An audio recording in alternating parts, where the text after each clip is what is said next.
Assalamualaikum warahmatullahi wabarakatuh. Kembali lagi di channel Herman Baba. Pada kesempatan hari ini kita akan membahas satu tema mengenai status peraturan desa atau Perdes setelah lahirnya Undang-Undang Nomor 12 Tahun 2011 tentang pembentukan peraturan perundang-undangan. Pertama-tama yang perlu kita ketahui bersama adalah apa sih itu peraturan desa? Di Undang-Undang Desa Nomor 6 Tahun 2014 di pasal 1 dikatakan bahwa peraturan desa adalah peraturan perundang-undangan yang ditetapkan oleh kepala desa setelah dibahas dan disepakati bersama dengan Badan Permusyawaratan Desa atau BPD.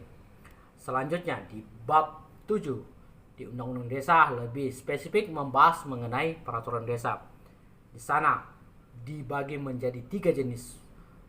Pertama ada peraturan desa, ada peraturan bersama kepala desa, yang ketiga ada peraturan kepala desa. Kita akan bahas selanjutnya mengenai 3 jenis peraturan ini.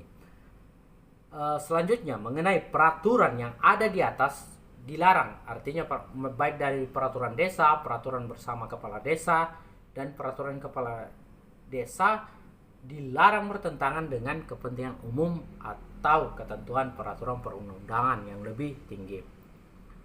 Selanjutnya mengenai rancangan peraturan desa wajib dikonsultasikan kepada masyarakat desa.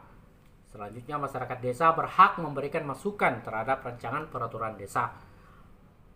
Peraturan desa dan peraturan kepala desa diundangkan dalam berita desa dan lembaran desa oleh sekretaris desa. Selanjutnya kepala desa menetapkan peraturan kepala desa sebagai peraturan pelaksana, dalam arti ini Perdes.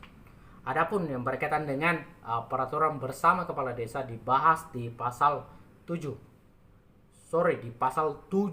Undang-Undang Desa. Di sana dikatakan bahwa peraturan bersama kepala desa merupakan peraturan yang ditetapkan oleh kepala desa dari 2 desa atau lebih yang melakukan kerja sama antar desa. Kita kembali ke pertanyaan semula, bagaimana status peraturan desa setelah lahirnya Undang-Undang Nomor 12 Tahun 2011 tentang pembentukan peraturan perundang-undangan. Sebelum adanya Undang-Undang Nomor 12 Tahun 2011, ada Undang-Undang Nomor 10 Tahun 2004 tentang pembentukan peraturan perundang-undangan. Di Undang-Undang Nomor 10 Tahun 2004, peraturan desa masuk dalam hierarki peraturan perundang-undangan.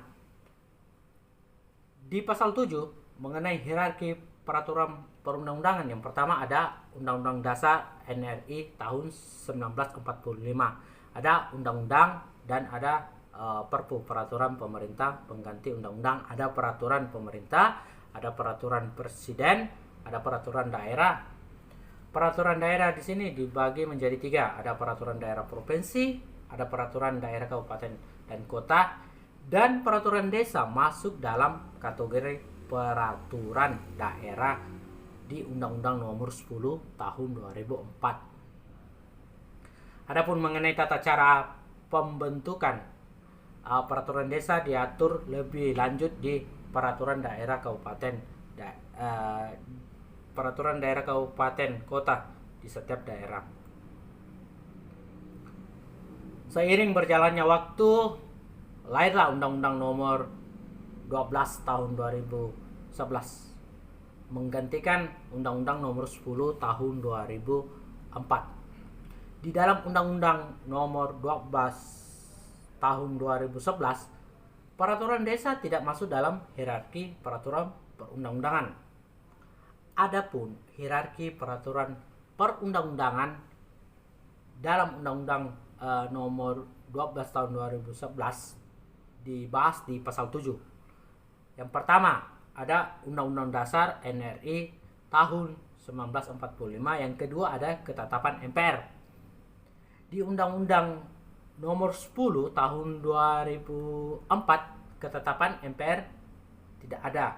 Di Undang-Undang Nomor 12 Tahun 2011 tentang pembentukan peraturan perundang-undangan, ketetapan MPR atau TAP MPR dimasukkan.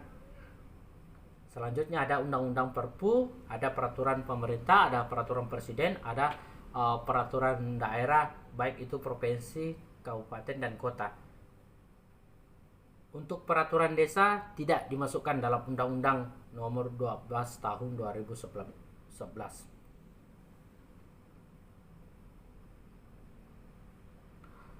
Selanjutnya mengenai peraturan desa tetap mempunyai kekuatan hukum yang mengikat sebagaimana yang dijelaskan dalam Undang-Undang Nomor 12 Tahun 2011, tepatnya di pasal 8. Di pasal 8 dikatakan bahwa di ayat 2 dikatakan bahwa peraturan perundang-undangan sebagaimana yang dimaksud pada ayat 1 diakui keberadaannya dan mempunyai kekuatan hukum yang mengikat sepanjang diperintahkan oleh peraturan perundang-undangan yang lebih tinggi atau dibentuk berdasarkan kewenangan.